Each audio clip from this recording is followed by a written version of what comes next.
All right, so today we are going to start transformations. So today, by the end of this video, you should be able to graph a function using a transformation of a parent function. So today we're going to be focusing on transformations as an equation instead of transformations graphically, or how it moves on a graph. More transformations as an equation, the way you're going to see it next year in pre-calc.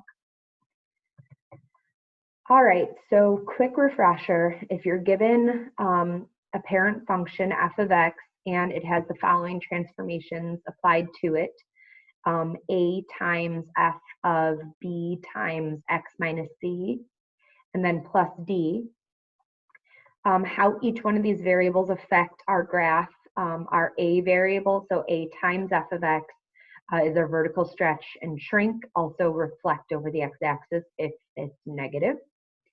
On our coordinates, how that affects is our a values are multiplied by our y values, because again, it's a vertical stretch and shrink, so it directly affects our a values. And then a reflect over the x-axis will make our a values negative. Horizontal stretch shrink would be the b value. So if you have f of bx, but it's a reciprocal relationship. So if you see 2, it actually shrinks by half. If you see 5 or 1/5, it actually stretches by 5. We have a reciprocal relationship, so we can see how that affects the x coordinates. And then reflect over the y-axis if the b value is negative. Our c values are our horizontal shifts, right, left, but again, it's always the opposite. So we have f of x minus c. So if you see a -5, it's actually shifting our graph right 5. If you see a +7, it's actually shifting our graph left 7.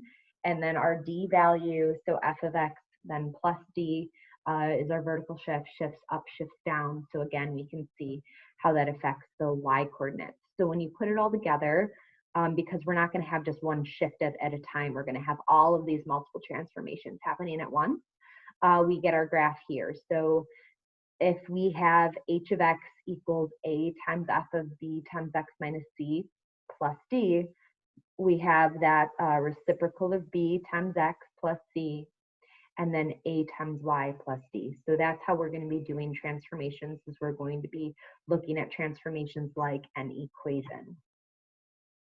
All right, so let's start out with something basic. So first thing we want to do is we want to identify our parent function. So our parent function here is going to be y equals x squared. So looking at our graph, we have, that looks like graph number 3, y equals x squared. And we could double check that 2 squared's 4, good. -2 squared's 4, good.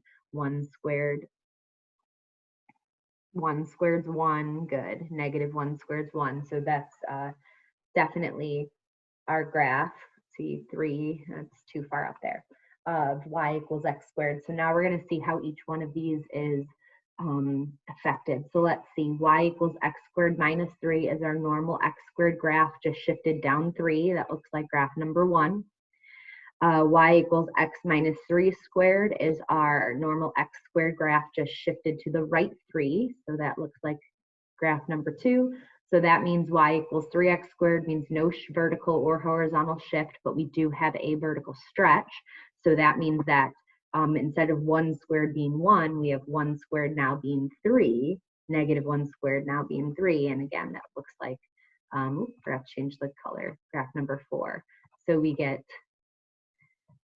parent function, graph 3, and then we have, match the graph, we have graph 1, x squared minus 3, graph 2, quantity x minus 3 squared, and graph 4, 3x squared. All right, our next example. So again, let's identify our parent function, y equals e to the x. So we have our parent function, y equals e to the x. So that means that e, looks like we have our parent function here being So we have our parent function, y equals e to the x. So again, e to the 0th is 0. So that is, I'm sorry, e to the 0th is 1. So that means that it's either graph 5 or graph 4. And e to the first is about 2.7. Remember, 2.718. So let's look at when x is 1, 2.718 right here. So graph number 4 is going to be our parent function. So now all of these are going to be shifts of the parent function. So y equals e to the x plus 2 means our parent function shifted left 2. So our parent function shifted left 2. So that ends up giving us graph number 2. And then y equals e to the x plus 2 is our graph shifted up 2. So that looks like graph number 1. And then y equals e to the 2x means that we have a horizontal shrink of 1/2. So that means that it's going to be graph number 5. Oops, let me change the color. Graph number 5. And again, because our y-intercept won't change because we're being stretched and shrinked. And then we end up getting the last one, y equals 2x to the third, or I'm sorry, y equals 2 e to the x, which is graph number 3, because now it's horizontal stretch of 2, so our y-intercept got stretched up to number 3. So there we go. All right, so given that the point -2, 4 is on f of x, we don't know what f of x is, but we don't need to know what f of x is, because as long as you know the transformation, you know how any point on f of x is going to change. So given the point -2, 4 is on f of x, give a point on the graph of, so our first graph is, y equals f of x minus 4 plus 8. So here I have a c value and a d value. Again, I know that's a c value because it's part of the input. And I know that that's a d value because it's not part of my input, it's part of the output, what's happening to f of x.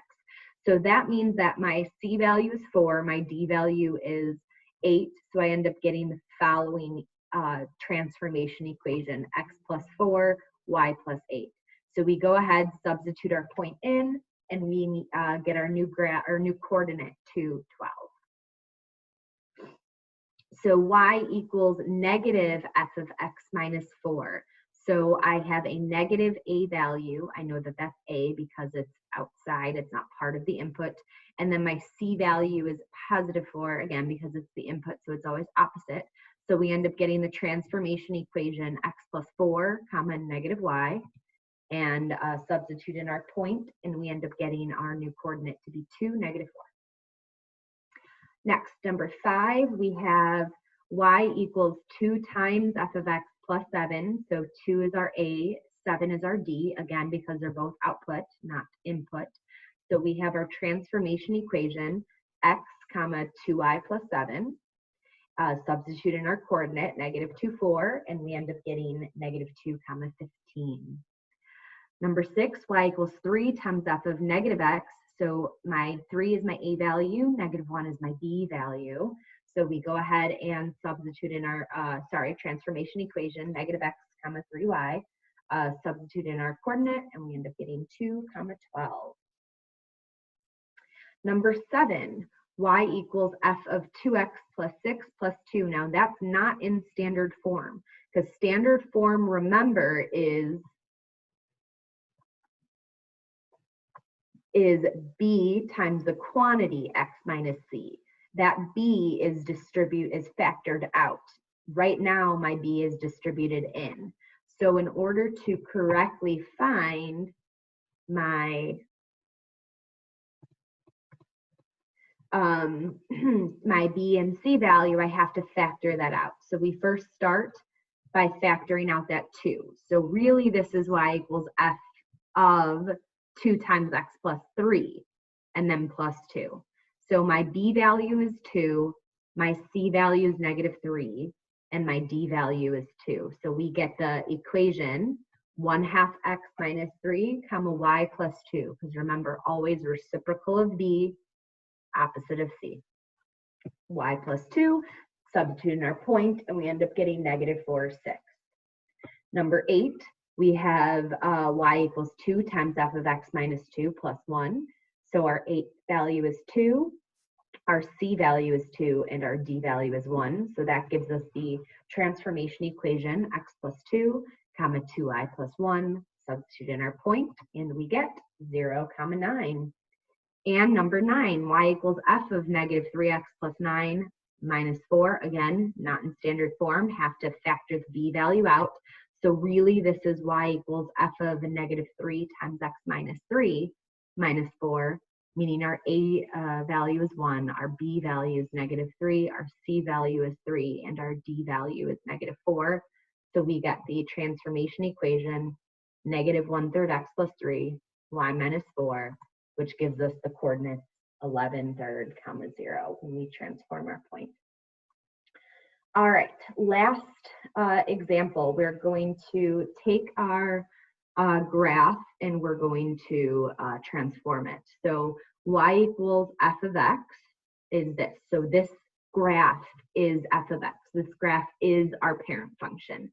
So I like to, when you're given a problem like this, start by just taking coordinates that are really easy to identify, such as these few, and this looks like it was shifted a little bit, but that's, oh yeah, that graph is completely off. Hang on. Well, if you're looking at your graph right there, it should be the correct graph. Remember, when I print things to Smartboard, it ends up messing things up quite a bit. So give me 1 second and I'll get the correct graph in there. All right, there we go, much better. So we have -4, 1, -2, -2, 2, 4, and then 5, 4 as the 4 coordinates that if you know those 4, you can connect the dots to get the whole function. So that's f of x, that graph there. So we're gonna go ahead and we're gonna transform f of x by doing f of x plus 3 minus 5. So we get our transformation equation, which is x minus 3, y minus 5. Take all those coordinates, transform them. So we end up getting -7, -4, -5, -7, -1, -1, and 2, 1. Graph those coordinates.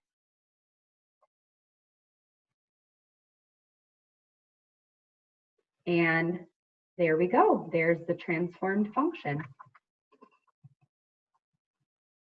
All right, next example. Again, we're still working with that same parent function. So we have our transformation here. We get our transformation equation, x plus 4 times 2y plus 3. Take our coordinates, plug them in, and we get the following set of coordinates. So we plot those points, and there we go. There's our transformed equation. Our next graph, b value needs to be factored out first. And now we can correctly identify our b and our c value. So we get 1/2 x plus 3, comma y, because no a and d value. So we plug in our points to that transformation equation, and there's our new graph. Example 14. Go ahead, identify a, b, c, d. Get our transformation equation, x minus 1, comma -y plus 3. Take our coordinates, substitute them in. We get the following transformed coordinates.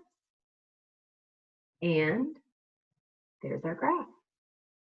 And then finally, number 15. Again, that's not in standard form, so we have to factor our b value out so we can correctly identify our b and c value. So we get the following transformation equation, -x plus 2, comma y minus 4. Take our coordinates, substitute them into our equation, and we get the following transformed points. Plot those points, and there's our graph. All right, so today was all about just looking at transformations like an equation, a function. So hopefully you found this video informative. If you have any questions over any part of this video or any part of the homework, please come join our office hours on Tuesday. And I want to remind you all that the homework solutions are still posted on Google Drive so that you can check your homework answers, so that when you come to my office hours on Tuesday at 4:30, I can get any homework or notes questions answered. All right. I hope that you have a wonderful day, and stay safe, stay sane, and please, please, please, please stay distant. All right. Bye.